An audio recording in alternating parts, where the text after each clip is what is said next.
no start. This one though, not the blue one. Let's see what's wrong with it.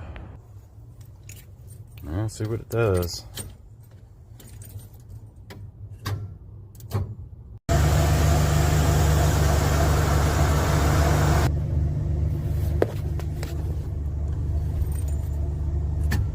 Battery test fine.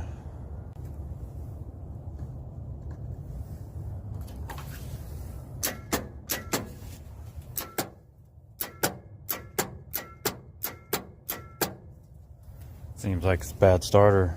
I put it in gear, pushed it, engine's not locked up. I didn't video it, but I unbolted the main power going into the starter solenoid. I pulled that wire up and I touched it, and it did the same thing. So it's not the solenoid. A bad starter.